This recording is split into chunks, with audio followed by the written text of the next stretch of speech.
Imagine stepping into a city you have dreamed about for years and realizing you can actually hear it breathe.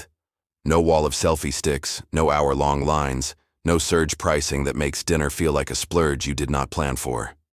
That is the magic of shoulder season, and today I'm going to show you how to use it like a pro, so you get fewer crowds, better prices, and more of the moments that matter. First, what is shoulder season? It is the sweet spot between a destination's peak rush and its quiet off-season. Think late spring after the last school breaks, and early fall once summer vacations wrap up. The exact weeks vary by place, but the idea is constant. Demand drops, prices soften, locals exhale, and the same sights feel more personal. Start with this mindset, choose whether you will enjoy, then layer in savings. Shoulder season shifts with climate. Mediterranean coasts shine in May and in late September. Japan is gentle in late October into November in many regions. Tropical places feel perfect right after the heavy rains ease and ski towns flip to hiker heaven once the lifts slow down. Search the phrase best time to visit along with your destination, then look for the month just before and just after the answer everyone gives. That border zone is your target.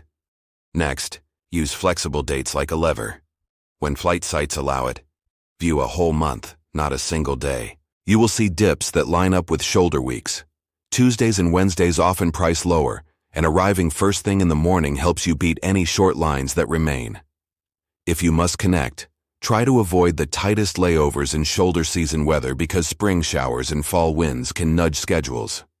A comfortable buffer buys you peace of mind. Where should you try this strategy? Here are some quick win ideas. Italy in May or in October.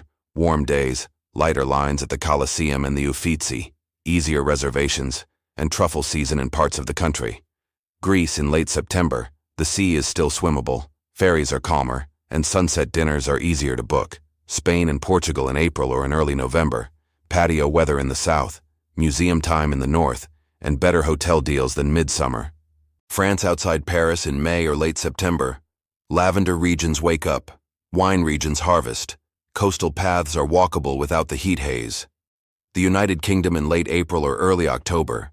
Countryside walks are lush, and cities are affordable compared to high summer.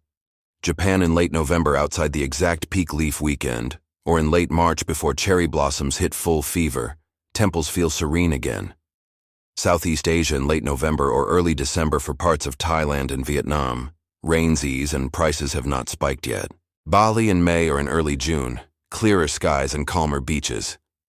Mexico in late April or early May once spring break ends and before storms build. Coastal towns are friendlier on the wallet. United States national parks in late April or early October.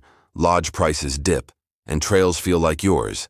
Aim for midweek entries. Ski destinations in late January after the holidays or in early March midweek.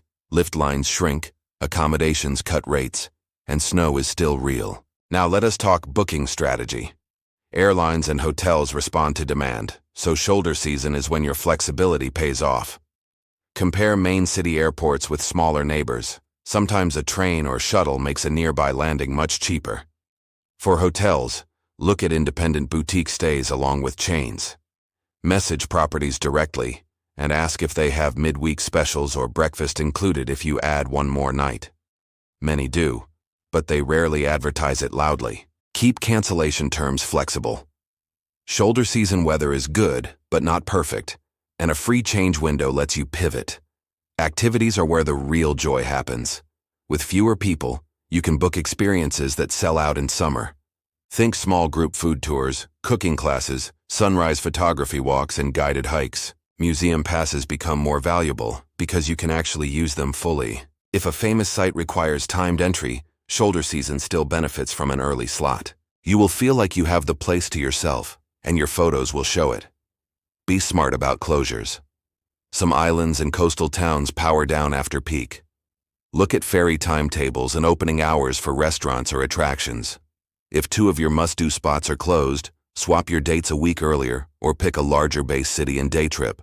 Shoulder season rewards planners who double-check. Pack for a range. Layers are your best friend. A light rain jacket, breathable shirts, a warm layer for evenings, and comfortable shoes that dry fast. Add a compact umbrella, a portable charger, and a scarf that can be shade, warmth, or a temple cover.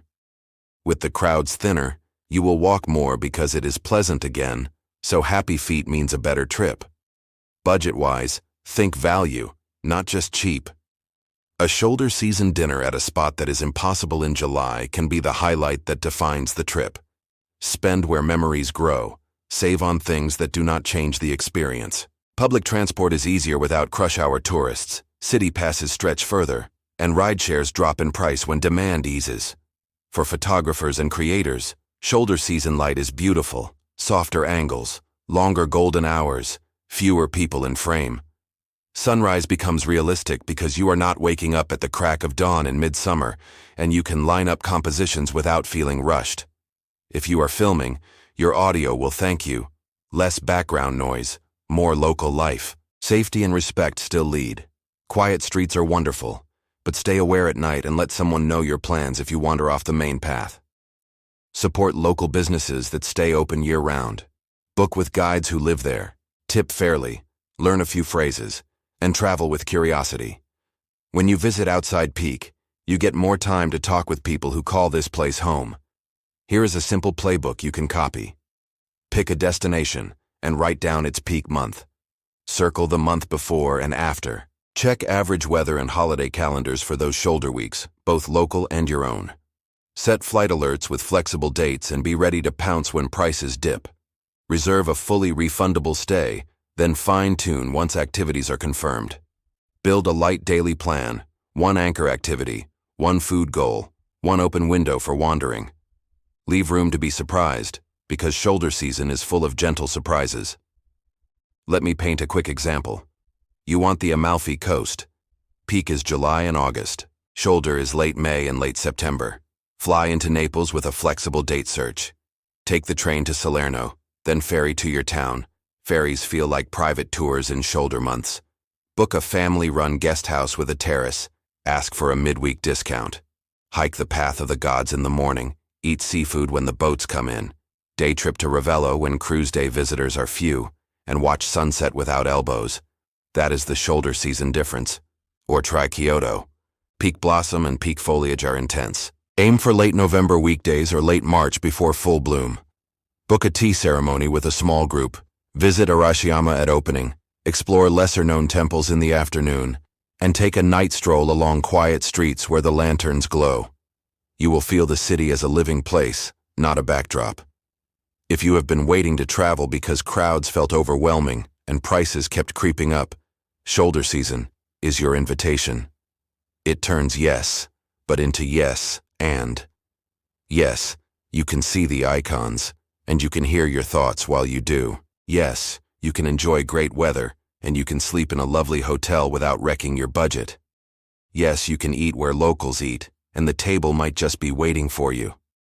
If this guide helped you plan smarter, tap like, hit subscribe, and ring the bell so you never miss new travel strategies.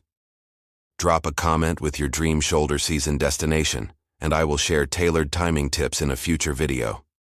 Thanks for watching, and I will see you on the next adventure.